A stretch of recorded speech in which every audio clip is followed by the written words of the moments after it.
কিছু মানুষ আছে পীর মুরিদি, ওনাদের কাছে খুব বিষের মতো লাগে। পীর আবার কি, ওলি আবার কি, মুরিদ আবার কি, পীর মাশায়েখ আবার কি। এখন বড় বড় মৌলবী হয়ে গেছে একজন, মাদ্রাসা নিয়ে বসে আছে, মসজিদ নিয়ে বসে আছে। আচ্ছা, 1 মিনিট একটু খেয়াল করেন তো মুরব্বীরা এবং যারা শিক্ষিত আছেন, এই আমাদের এই দেশে মনে করেন একটা সময় এরকম ছিল যে এই দেশে কোনো মুসলমান ছিল না। এরকম ছিল না একটা সময়? ভাই ছিল। আপনি একটু খেয়াল করলে দেখতে পাবেন আপনার দাদা না হলে পরদাদা না হলে তার দাদা ধুতি পরত, এরা পরে ধুতি খুলে লুঙ্গি পরছে। এক সময় এ দেশে মুসলমান ছিল না, ওই সময় বুঝি হাজার হাজার মসজিদ ছিল, মাদ্রাসা ছিল। ওই মাদ্রাসায় মৌলবীরা শিক্ষকতা করত, আর কিছু মৌলবীরা মসজিদে ইমামতি করত। এরকম ছিল নাকি? মুসলমানই নাই তো মৌলবী মসজিদ ছিল কই, মাদ্রাসা ছিল কই? আসল অবস্থাটা ছিল এরকম, এদেশে যখন মুসলমান ছিল না, এদেশে আল্লাহর ওলিরা সে বাগদাদ থেকে, ইয়েমেন থেকে, দূর দেশ থেকে এদেশে এসেছেন। তারা মানুষকে বুঝিয়েছেন, অমুসলিমদেরকে ইসলামের সুশীতল ছায়ায় আনার জন্য চরিত্র দিয়ে, মাধুর্যতা দিয়ে, ব্যবহার দিয়ে, ভালোবাসা দিয়ে, প্রেম দিয়ে তাদেরকে কাছে টেনেছেন। ওদেরকে বুঝিয়েছেন ইসলামের মানবতা, ওদেরকে বুঝিয়েছেন আল্লাহর প্রেম, রাসূলের প্রেম। তখন তারা আস্তে আস্তে ডাইভার্ট হয়ে অমুসলিম থেকে মুসলমান হলো। ওই মুসলমানদেরকে ইবাদত শিক্ষা দেওয়ার জন্য আল্লাহর ওলিরা যে কাজটা করেছেন, প্রথমে তাদের নিজের বাড়ি খানকা তৈরি করেছেন। খানকাতে মানুষ কম ছিল, তখন মুসলমানের সংখ্যা বাড়লো। বাড়তে বাড়তে যখন দেখলো বাবারা এখন তো অনেক মুসলমান হয়ে গেছো, এখন তোমাদের নামাজের জন্য একটা মসজিদ দরকার, এই শুরু হলো মসজিদ বানানো। মুসলমানের সংখ্যা বাড়তে লাগলো, মুসলমানদের ছেলে মেয়ে বাড়তে লাগলো। তখন চিন্তা করলো ইসলামী শিক্ষা দেওয়া দরকার। তখন ওই আল্লাহর ওলিরাই এই দেশে মক্তব তৈরি করলো। এই মক্তব থেকে আস্তে আস্তে এইগুলি হয়ে গেল মাদ্রাসা, বিশাল বড় বড় মাদ্রাসা হয়ে গেল। একটা প্রমাণ দেখেন, আটরশি বিশ্ব জাকির মঞ্জিল দরবার শরীফে, সেখানে ঈদের নামাজ পড়ার মতো মানুষ ছিল না। কুরবানির ঈদের নামাজ 1354 বাংলায়। আটরশির পীর আসলেন এনায়েতপুর হয়ে, কলকাতা হয়ে আটরশি এসে দেখলেন ঈদুল আজহার নামাজ পড়ার মতো মানুষ নাই। ডাক দিলেন, কে রে, আজকে না ঈদের দিন, আসো আমরা নামাজ পড়ি। ডেকে ডেকে মানুষ পাইলেন মাত্র 3 জন। কয়জন? 3 জন মানুষ পেলেন। তিনি নিজে হয়ে 4 জন। এই 4 জন হয়ে ঈদুল আজহার নামাজ শুরু করলেন। নামাজ শেষ হয়ে গেল, আল্লাহর কাছে দোয়া করলেন। এখন তো দোয়া উঠে যাচ্ছে, নামাজের পর দোয়া উঠে যাচ্ছে। আমরা চাবো আল্লাহর কাছে, ওনাদের কাছে লাগে বেদাত। যাক, দোয়ার দলিল আমি সময় পেলে ইনশাআল্লাহ বলবো। আট্টশির পীর খাজা বাবা ফরিদপুরি ঈদুল আজহার নামাজ আদায় করে মুনিবের কাছে দোয়া করলেন, আয় আল্লাহ, আমরা 3-4 জন মানুষ এখানে ঈদের নামাজ আদায় করলাম। আল্লাহ গো, এই আটরশি গ্রামে বিশাল জামাত কায়েম করে দাও। আমার খাজা বাবা ফরিদপুরীর দোয়ার বরকতে, তিনার দাওয়াতি কার্যক্রমের বরকতে আমার আল্লাহ তাআলা ওই আটরশি গ্রামটাকে এমন করে দিলেন, ওই আটরশি গ্রামে এখন লক্ষ কোটি মানুষ মিলে জামাতে নামাজ হয়। তাহলে আল্লাহর ওলিরা কিছু করে নাই না? আল্লাহর ওলিরাই সব করেছে।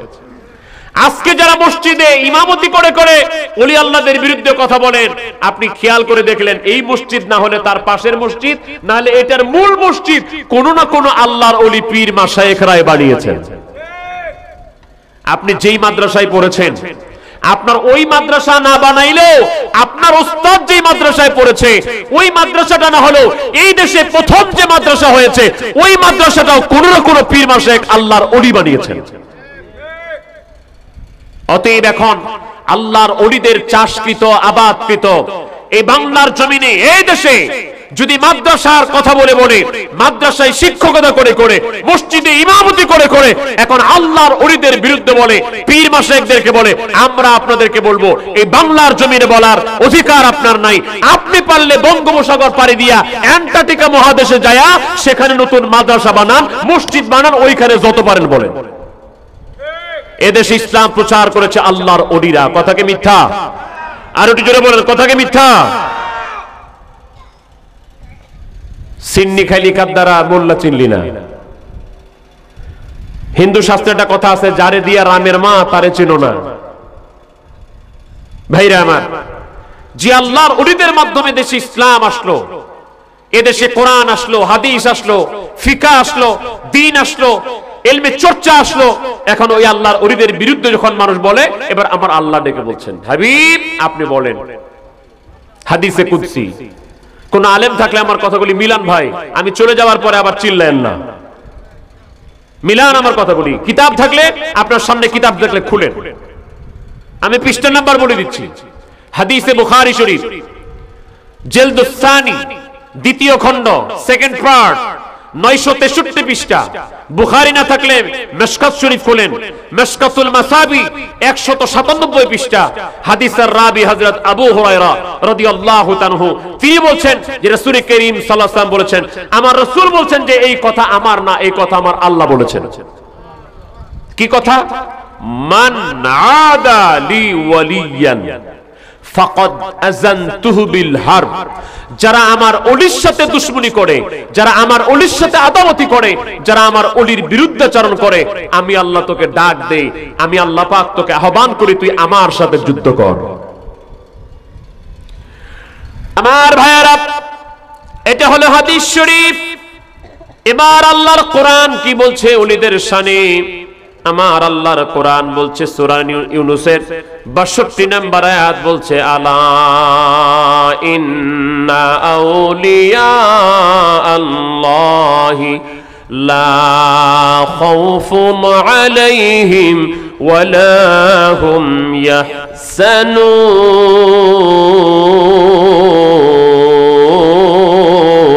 ইয়াহসানুন। আল্লাহ পাক বললেন আলা, that means be careful, সাবধান।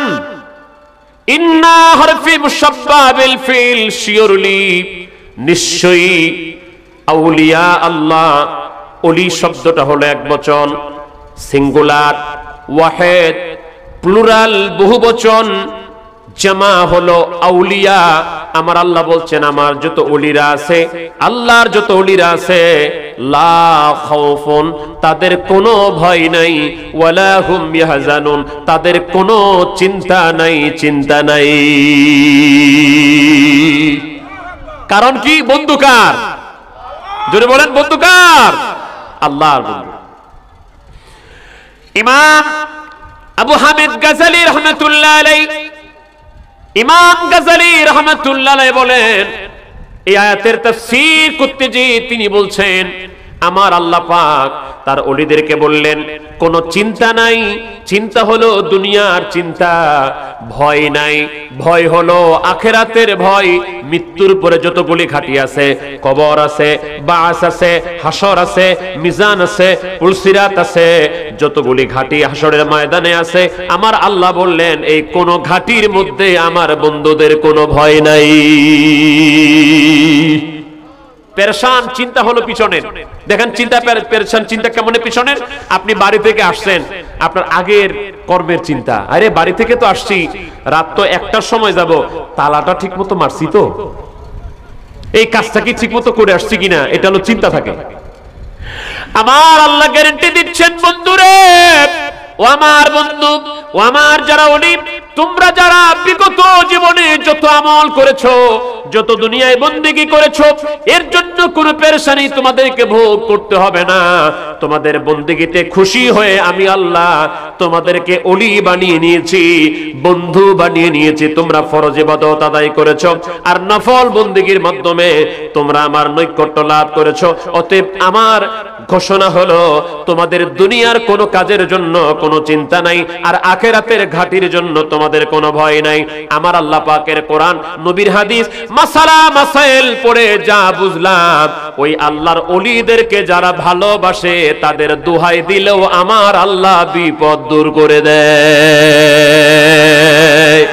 তোমরা যাইয়া দেখো না, যাহার হয় না তুলনা, হায় হায় তোমরা যাইয়া দেখো না যাহার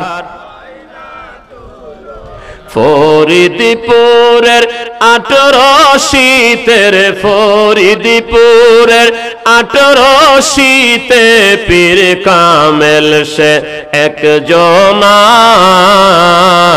তোমরা যাইয়া দেখো না যাহার হয় না তুলনা হায় হায় তোমরা যাইয়া দেখো না যাহার হয় না ও সে নকশবন্দিয়া মুজাদ্দিদিয়া দুই তরিকায়ে করিয়া নকশবন্দিয়া মুজাদ্দিদিয়া দুই তরিকায়ে করিয়া সাধনে ভোজন করিয়া বাবা সাধনে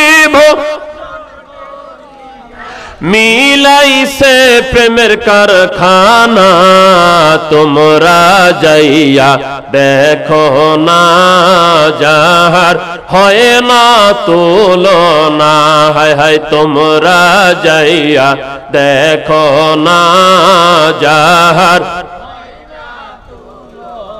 কষ্ট হচ্ছে আপনাদের ভেজা লাগছে কিছু মানুষ আবার বাইরে বাইরে চিন্তা করে খালি খাজা বাবা কয় করে খাজা বাবার গজল গায় কে আমরা খাজা বাবার গজল গাইলে সমস্যা আমি কারো বিরুদ্ধাচারের জন্য না ভাই আমি ঝামেলা লাগাইতে আসি না আমি ঝামেলা মিটাইতে আসছি ভালো করে খেয়াল করেন আমরাই খালি পীরের শানে গজল গাই না আমরাই খালি পীরের সম্মানে সঙ্গীত গাই না যারা এটা বরদাস্ত করতে পারে না তারা আরো বেশি গায় কেমনে উদাহরণটা ভালো করে বুঝেন ওই আলেম ওই বক্তা ওই মুফাসসির মারা গেছে ওনার সমালোচনা আমার দরকার নাই আমি ওনার প্রশংসা করব না ওটা আমার সাবজেক্টই না কিন্তু তার নামে তার শানে আপনি ইন্টারনেটে সার্চ দেন আমার মোবাইল দিয়ে সার্চ দেন যদি এমবি টেমবি না থাকে আপনার মোবাইলে ইন্টারনেট না থাকে আর যদি থাকে মাশাআল্লাহ আপনি ইন্টারনেট দিয়ে আপনারাই সার্চ দেন নাহলে আবার বলতে পারেন যে মুফতি সাহেব আপনি বুঝি সেট করে রাখছেন আপনার মোবাইলে আপনার মোবাইল দিয়ে সার্চ দেন লিখবেন দেলওয়ার হোসেন সাইদি সাহেবের শানে গজল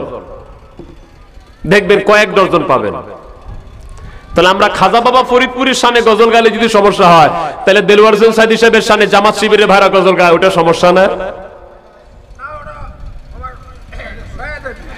আর একটু খেয়াল করেন চরমনাই পীর সাহেবের যারা চরমনায় যান চিনেন একটু খেয়াল করেন আপনি চরমনাই পীর সাহেবের শানে গজল আপনি লিখে সার্চ দেন দেখবেন এখানে কয়েক ডজন পাবেন তো আটরশি পীরের শানে গজল গাইলে সমস্যা যদি হয় তো চরমনাই পীর সাহেবের শানে গজল গাইলে সমস্যা হবে না এবার দেখেন সারসিনা পীর সাহেব হুজুরের শানে গজল আছে কওমি আলেমদের শিরতাজ তারা মনে করছে ইদানিং যুগে বাঘের বাচ্চা টাচ্চা বহুত বলছে অবশ্য তিনের অবস্থা আমি বলবো না ভালো খারাপও বলবো না মামুনুল হক সাহেব আপনি সার্চ দেন মামুনুল হক সাহেবের শানে তেজস্বী গজল কয়েক ডজন পাবেন তো কওমি আলেম ভাইরা মামুনুল হক সাহেবের শানে গজল গায় তাতে সমস্যা হয় না চরমনায় ভাইরা চরমনায় পীর সাহেবের শানে গজল গায় তাতে সমস্যা হয় না জামাত শিবিরের ভাইরা দেলওয়ার হোসেন সাইদির শানে গজল গায় তাতে সমস্যা হয় না 2002-3 সালে তদানীন্তন যারা ক্ষমতায় ছিল তারা লাদেনের শানে গজল গাইছিল এইভাবে সত্য ন্যায়ের সৈনিক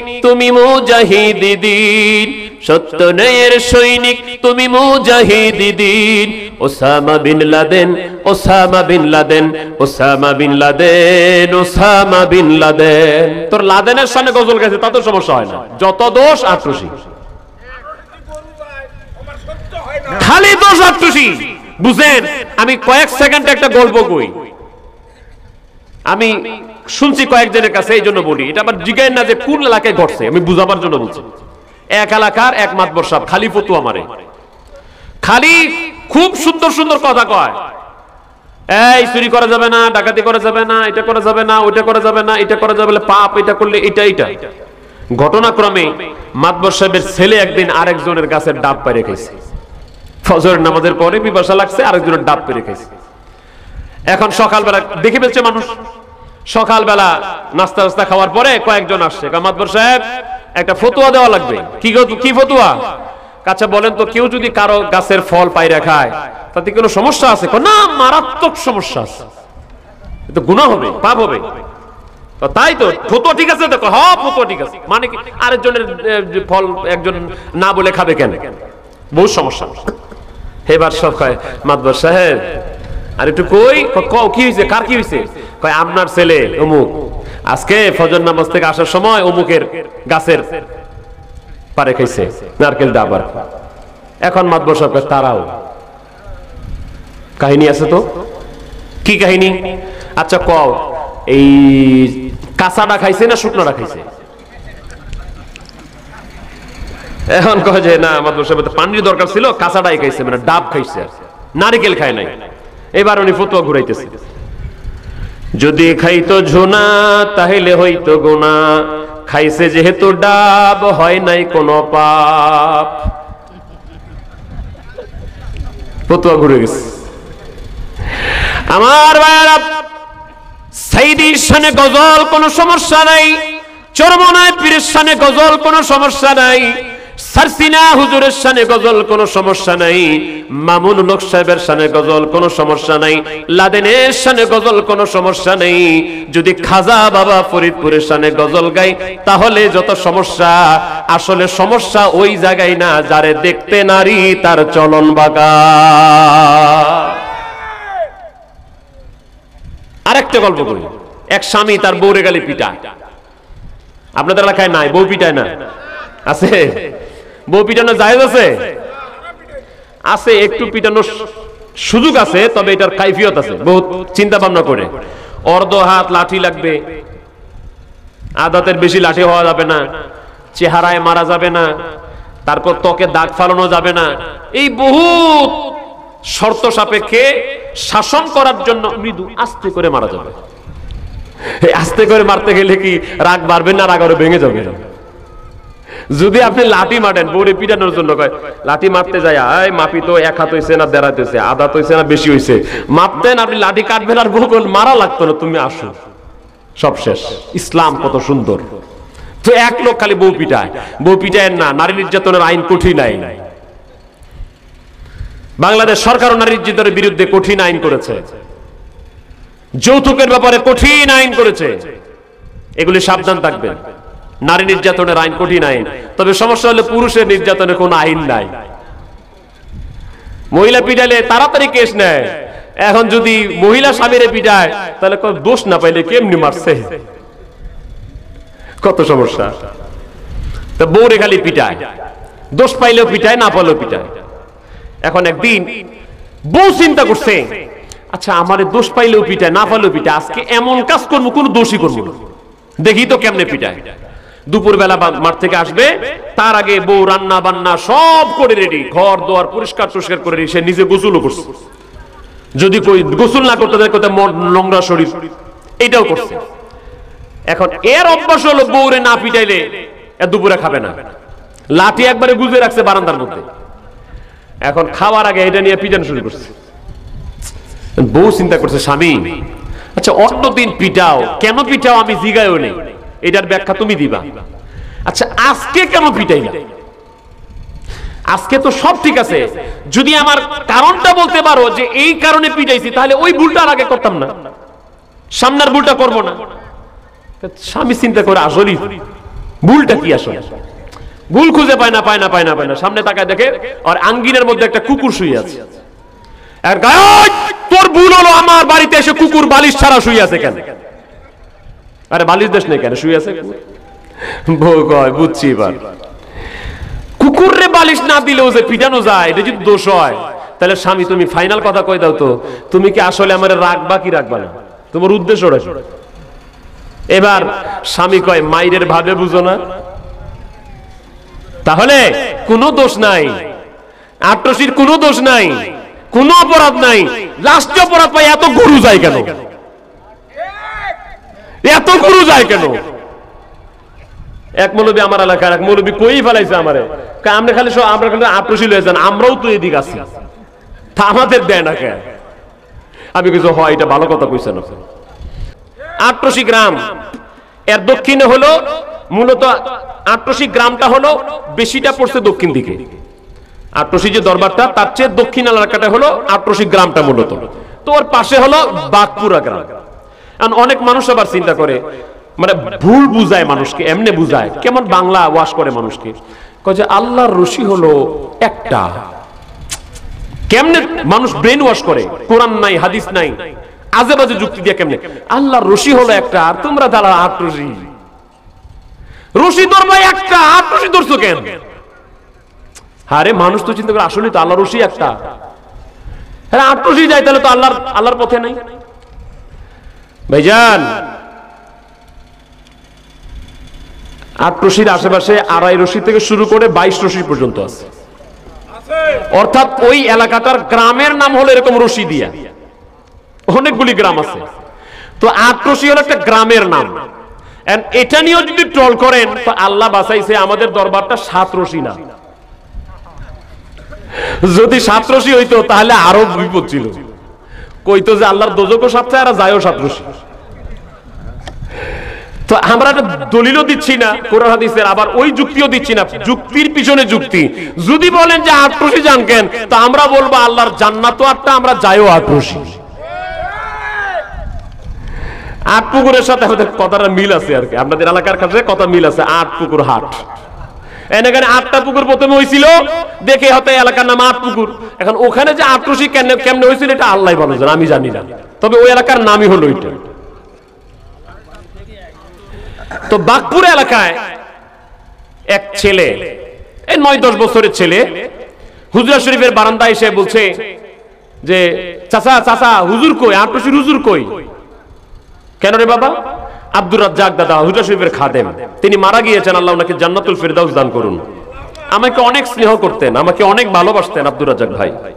অনেক উঁচা লম্বা, আপনারা অনেকে দেখেছেন হয়তো হুজরা শরীফে গেলে, অনেক লম্বা উঁচা করে একটা মানুষ, স্বাস্থ্য অনেক বড়, বসে থাকতেন হুজরা শরীফে।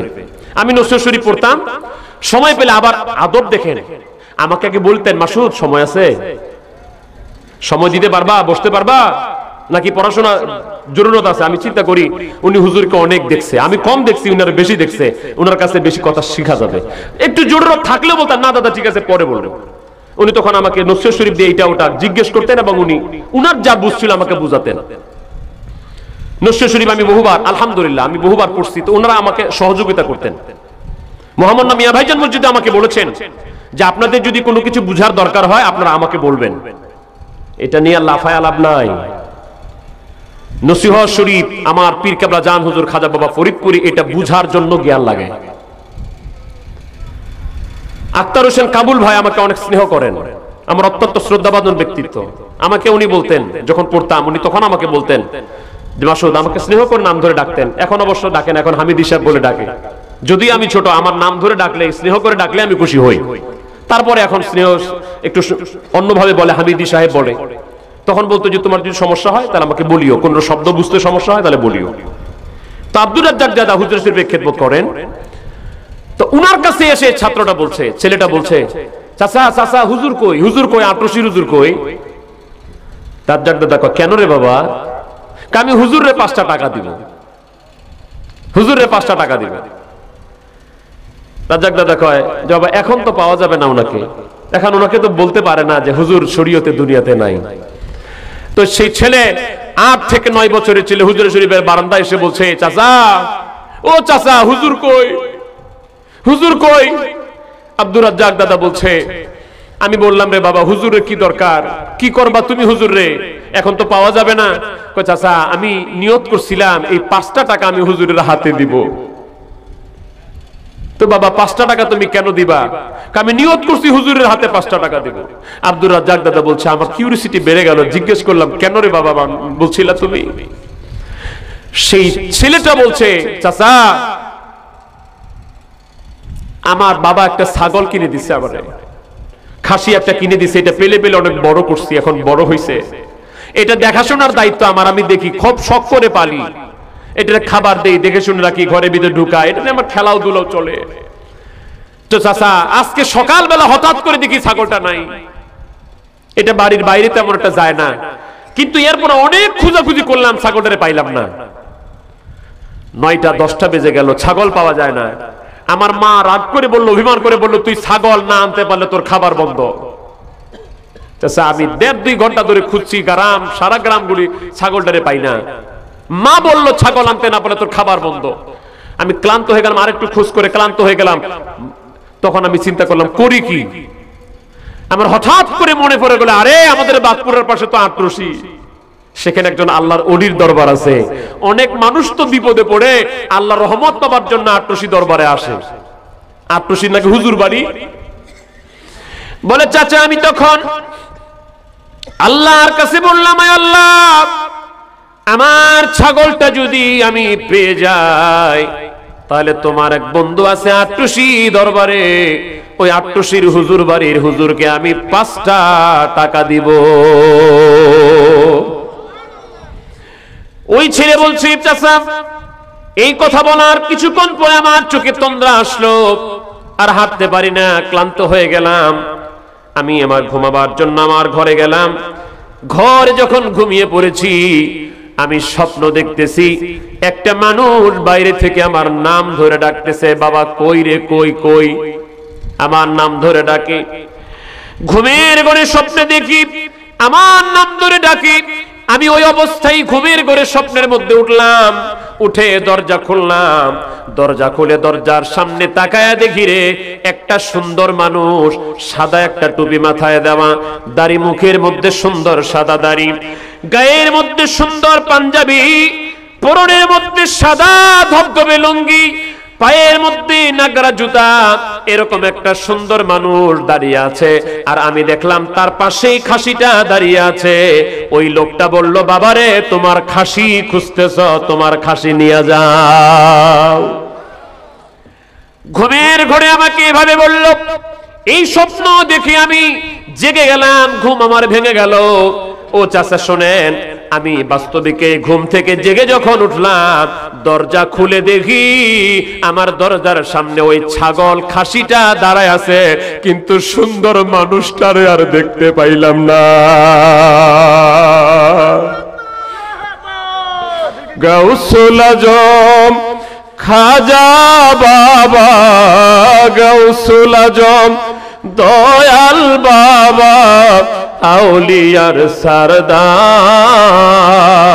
তোমাকে দিয়াছেন আল্লাহ রহমতের ভান্ডার, বাবা রহমত। ওরস বছরে একবার মানুষ যায় লাখে লাখ দেখতে পবিত্র দরবার। দরবার শরীফে আছেন রওজা শরীফে আছেন দয়াল বাবা জান, তোমাকে দিয়াছেন আল্লাহ রহমতের ভান্ডার, বাবা রহমত। যখন বিদায় দেন হুজুর, উঠে কারবালারি সুর, বিদায় দিয়া খাজা বাবা, বিদায় দিয়া দয়াল বাবা, কান্তেন যারে যার, বেঁচে থাকলে আগামীতে আসিও আবার। হায়রে বেঁচে থাকলে আগামীতে আসিও আবার। গাউসুল আজম খাজা বাবা, গাউসুল আজম দয়াল বাবা, আউলিয়ার সরদার, তোমাকে দিয়াছেন আল্লাহ রহমতের ভান্ডার, বাবা রহমতের ভান্ডার। আল্লাহুম্মা সাল্লি আলা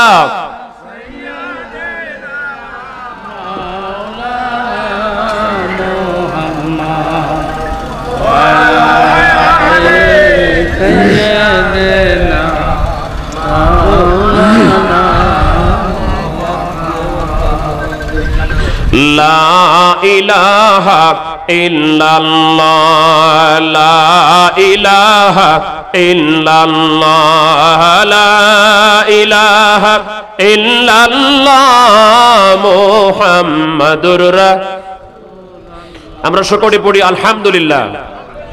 আমি যে আয়াত তেলাওয়াত করছিলাম তার প্রথম কথাটাই আমি বলছিলাম, আল্লাহ পাক বললেন আপনার উপর কিতাব নাজিল হয়েছে, কোরআন নাজিল হয়েছে, আপনি তেলাওয়াত করেন। আল্লাহর নবী তেলাওয়াতের সিস্টেম শিক্ষা দিয়েছেন মদিনাতুল মুনাওয়ারায়। আমার পীর কেবলা জাহ হুজুর তেলাওয়াতের শিক্ষা দিয়েছেন বাংলাদেশের সোনার বাংলায় আট্রসি বিশ্ব জাকির মঞ্জিল ফরিদপুরে। সুবহানাল্লাহ। প্রত্যেক রাত্রে রাত ৩টার সময় কোরআন তেলাওয়াত হয়। আর ওই তেলাওয়াত শিক্ষা দেওয়ার জন্য, চর্চা করার জন্য আমার খাজা বাবা ফরিদপুরি আট্রসিতে বিশাল মাদ্রাসা বানিয়ে দিয়েছেন, বিশ্ব জাকির মঞ্জিল আলিয়া কামিল মাদ্রাসা। 3 বার স্বর্ণ পদক পেয়েছে। আমি সেখান থেকে পড়াশোনা করেছি। এরপরে আমার আল্লাহ পাক বললেন ওয়া আকিমিস সালাত, নামাজ কায়েম করেন। নামাজ নামাজ নামাজ। এবার বলেন তো আট্রসির পীর কি নামাজ বাদ দিতে বলছে? বলছে আমার কাছে মুরিদ হলে নামাজ লাগবে না। বলছে বাবা আমার কাছে মুরিদ হলে নামাজ তো ফরজ পড়বাই, ওয়াজিব তো পড়বাই, সুন্নত তো পড়বাই, কমপক্ষে দৈনিক প্রতিদিন কমপক্ষে 6 রাকাত নফল নামাজ পড়বা। কয় রাকাত? জোহরের ফরজ সুন্নতের পরে 2 রাকাত, মাগরিবের ফরজ সুন্নতের পরে 2 রাকাত, এশার ফরজ সুন্নতের পরে 2 রাকাত। আট্রসি বিশ্ব জাকির মঞ্জিলে গেলে খাজা বাবা ফরিদপুরি ফরজ ওয়াজিব সুন্নত নামাজের পাশাপাশি আপনাদেরকে 6 রাকাত নফল নামাজ শিক্ষা দিয়েছে। এখন অনেক চিন্তা ভাবনা যে নফল পড়ে লাভ কি, নফলেরও করে কেন, নফলে তো করে কেন। এই যে আমরা মিলাদ কিয়ামের কথা শুনি না ভাই, অনেকে ফতোয়া দেয় হ্যাঁ এটা নফল, এটা মুস্তাহাব, এটা করলেও চলে না করলেও চলে, এটা বলে। এখন আমার কথা হলো প্রথম কথা যদি হয় যে নফল, তাহলে নফল আমরা করি, আপনি বাধা দেন কেন? আমরা তো ফরজও করি। আপনি কি জানেন ফরজ পড়তেই হয়, করতেই হয়। ফরজের বিনিময়ে হলো উজরত, বেনিফিট, আর নফলের বিনিময় হলো কুরবত, মানে আল্লাহর ভালোবাসা আর নৈকট্য। ফরজ করলে আপনি বেনিফিট পাবেন, আল্লাহর হুকুম আদায় হবে, আল্লাহ পাকের অর্ডার ফলো হবে। আমার আল্লাহ বুখারী শরীফের 963 পৃষ্ঠায় বলছেন ইয়াতাকাররাবু ইলাইয়া বিন নামাফিল, যারাই ওলি হয়েছেন, যারাই আমার বন্ধু হয়েছেন, তারাই বেশি পরিমাণ নফল করে করেই আমার বন্ধু হয়েছেন। আপনি দেখবেন দুনিয়ায় যত ওলি আল্লাহ আছে, যত পীর মাশায়েখ আছে, সবাই নফল বন্দেগী বেশি করেন, নবীর শানে দুরূদ সালাম বেশি করে পড়েন। তো মিলাদ ও কিয়ামের মধ্যে আমার নবীর শানে দুরূদ সালাম বেশি হয়। আর অনেক মানুষকে মিলাদেই খুঁজে পাই না, মিলাদেই নাই। কষ্ট হচ্ছে ভাই আপনাদের? আমি একটার মধ্যে ছেড়ে দেওয়ার চেষ্টা করব। তবরক আছে, খাওয়া দাওয়া ভরপুর, তার নাম। এই স্লোগানটা পরিপূর্ণ স্লোগান না, আল্লাহর রহমতে ভরপুর, তার নাম ফরিদপুর। তার মধ্যে খাওয়া হলো একটা ছোট অংশ। ওইটা দিয়া যদি চিন্তা করেন তাহলে খায় আর আসে, খাওয়াটাই মনে আসে। ভাইজান সব জায়গায় পেট ভরাবার জন্য যায়েন না, সব জায়গায় পেট ভরাইতে যাইতে হয় না, কিছু কিছু জায়গায় সিনা ভরাতে যেতে হয়। খাবার তো আপনাদের বাজারে বসে, এই বাজারে সকালবেলা গেলে নাস্তা টাস্তা পাবেন না, চা বিস্কুট পাবেন না, ভাতের হোটেলে গেলে ভাত পাবেন না। আমার ভাইয়ারা, চা বিস্কুট বেকারিতে গেলে পাওয়া যায়, বিস্কুটের দোকানে গেলে চা বিস্কুট পাওয়া যায়, হোটেলে গেলে ভাত পাওয়া যায়। বাংলাদেশের এমন কোন থালা নাই, জেলা নাই যেখানে আপনি ভাত পাবেন নাই। তাহলে ভাত তরকারি এটা সব জায়গায় পাওয়া যায়, পেট ভরার জিনিস সব জায়গায় পাওয়া যায়। কলিজা ভরা, সিনা ভরা, এলমে মারেফত ভরা, এই নূর এলমে মারেফতের বিদ্যা, এই বিদ্যা ভরার জায়গা হলো আল্লাহর ওলির দরবার। আল্লাহর ওলির দরবারে গেলে সিনা ভর্তি করা যায়।